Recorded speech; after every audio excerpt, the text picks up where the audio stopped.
Oh, oh, ooh. Love to love you, baby. Ooh, love to love you, baby. It was 1979, and disco was king. And I had just moved to New York City from Minnesota. Now, I was rather fair of face and slightly firm of figure, and I had lots of dark curls. And because of that, I was very quickly brought into a social world in New York City. And one of the people I met was Andy Warhol. And to get ready, I'm going to drop more names in this story than Cher has earrings.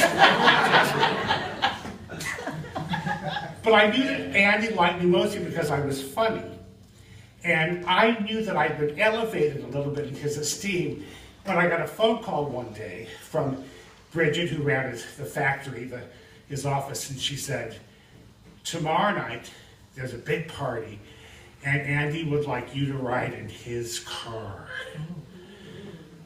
It's a big deal. I said, well, where are we going? She said, it's a surprise. Well, what should I wear? She said, be fabulous. Well, I had just moved from Minnesota. I didn't have anything fabulous. So one of the people I met, named Robert, was a big fashion editor. And I called Robert and I said, Robert, help me. I need something to wear. He said, I know. This hot, new, undiscovered Japanese designer. And I'll get you in. So we went to the guy's salon. And I said, these clothes are crazy. And Robert said, they're fabulous. They're fabulous. So I tried on and ended up buying these big black balloon pants, sort of like Chinese lanterns, and this white shirt that had dolman sleeves. And when I walked, it floated like a sail down the Nile on the bar. A wide lipstick red leather cummerbund, a huge clip-on lipstick red leather bow tie, and patent leather lipstick red cork-soled platform clogs. I said, Robert, are you sure? He said, you look like $1 million. I said, I should have just spent $1 million. Well, the next night, at 10 o'clock, the limousine, and I mean a limousine, a disco limousine pulled up. And I started to get in, and Andy looked at me and went, wow. And I went, wow? Wow. But before I could get really nervous about it, somebody put a mirror with lines of cocaine on it in front of me. Now, I had had Minneapolis cocaine. I had not had rich white people, New York City rock star cocaine. There was a difference. So, we get in the limousine, and I'm just high as a kite. And all of a sudden, there's this huge crowd outside the limousine window with the number 54. Studio 54. Honey, let me tell you right now. If you think getting tickets to Hamilton was hard, getting into Studio 54 was hard. And I said, well, are we going to go in? He said, we don't go in the front. And so we pulled around to the back of the building. And there was this like alley. And they opened up the door. Macho, macho man. I want to be a macho man. It was like walking into like a dead rabbit with like a thumping heart and all this great music. Macho, macho man. Well, we walk in, and all of a sudden I look, and there's this Halston. And Halston looks at me and says, you need a fez. And I said, fez? He said, dear, if you had a fez, you could be a waiter in a 2-bit hotel in Istanbul. He was right. So we walked in, and it was the 10th anniversary of Interview magazine. And it was at Studio 54, and there were the people out there, and then there were the VIPs in here. And I was one of the VIPs. Now they had separated the places in the disco by like this huge scrim, huge, that had all of the covers for 10 years of Interview magazine in the middle, and in the middle was the guest of honor's picture, Deborah Harry. She was fabulous. She was just incredible. So all of a sudden someone walks up to me and says, "Ralph, let's dance." I said, "I can't dance, it's these fucking shoes." So I stay up there and I'm roaming around. And all of a sudden I get over to this 6-foot-tall gazelle, this blonde with a Texas accent named Jerry Hall. And Jerry Hall, the supermodel, was talking about how she had just married Mick Jagger, and she smelled of cigarettes and opium cologne and the worst body odor I've ever smelled in my entire life on a human being. She should have flies flying around. So she looks at me and she says, "Mick and I are going to Mykonos. Isn't that cute?" I said, "Adorable." And I walked away to see Paloma Picasso with her pitch black hair and her bright red signature lipstick and lots of attitude. But at this point, I'm not feeling particularly welcome. And so my friend goes, "Let's go downstairs. Let's go downstairs." Now you need to know, this is the truth. At Studio 54, the VIP section was the basement. And the lower you went, the higher you got. And so we walked down the stairs and there's a red light. And I go down. There were a scene of bacchanalia that would literally make the pornographic frescoes painted on the Pompeian whorehouse walls look like nothing. There was a famous Russian ballet star. People were snorting cocaine off his ass. My friend starts to try to pull me into the orgy. It was literally an orgy. And I'm going, "I don't want to, these are new pants. I don't want screws on my new pants." So I pull away, I'm halfway up the stairs, just like Cinderella, I'm missing one of my fucking clogs. So I go down, put my clog up.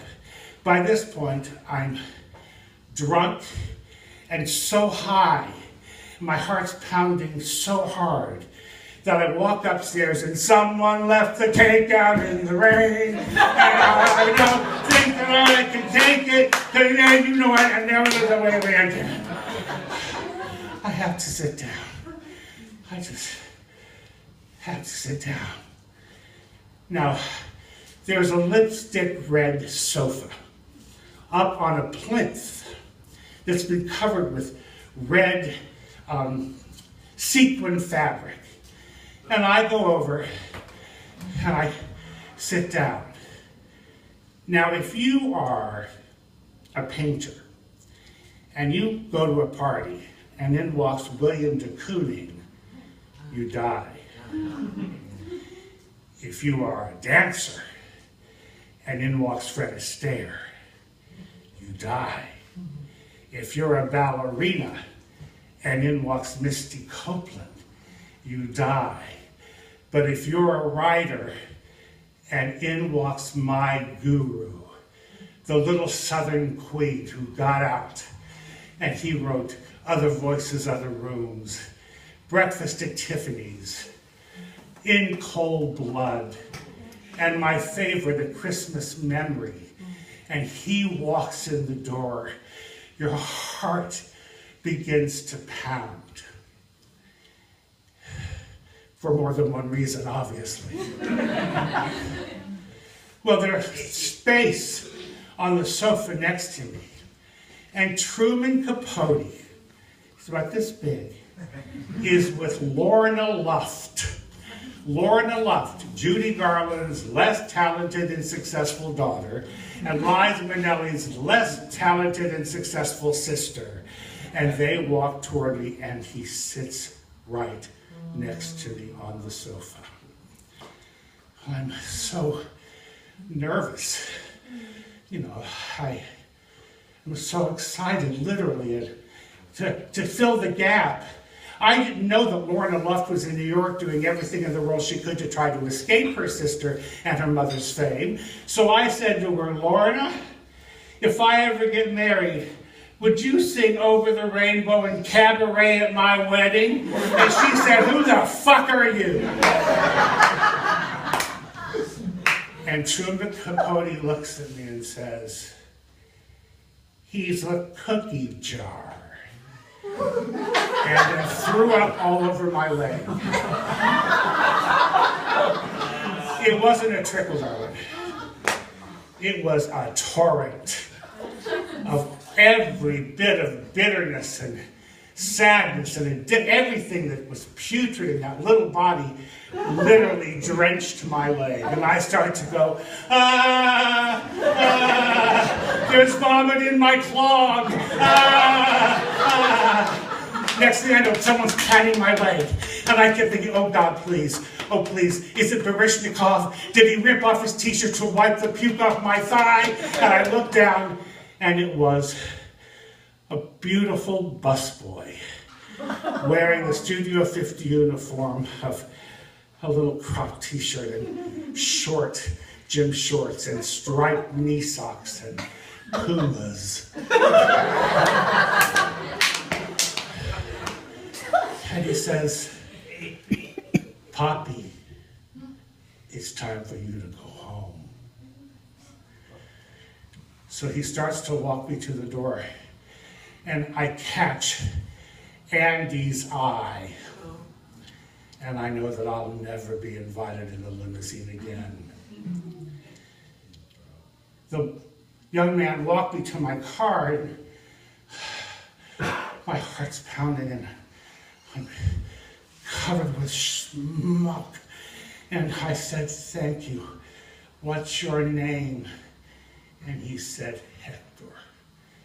And I know how you feel. Where I'm from, I'm an architect. To them, I'm just stupid meat. I woke up the next morning, and oh God, all the memories in my head. I was so hungover, and my nose was crusted, and my hands were shaking. And I looked in the bathroom, and there were my clothes in a wet pile in the middle of the tub.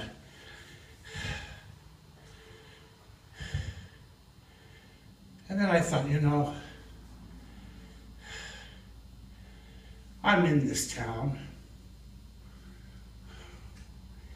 and I could live in this town, and I could live in this town with Midwest nice, and I will never again be impressed by people's money and fame.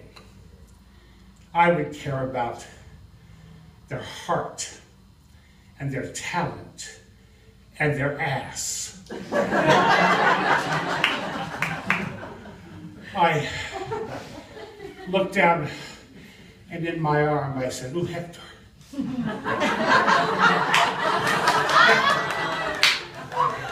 Ooh, love to love you, baby. Ooh, love to love you, baby. Guess what we are? We're New York, New Yorkers. And when we tell them to start spreading something, it ain't gonna be the news.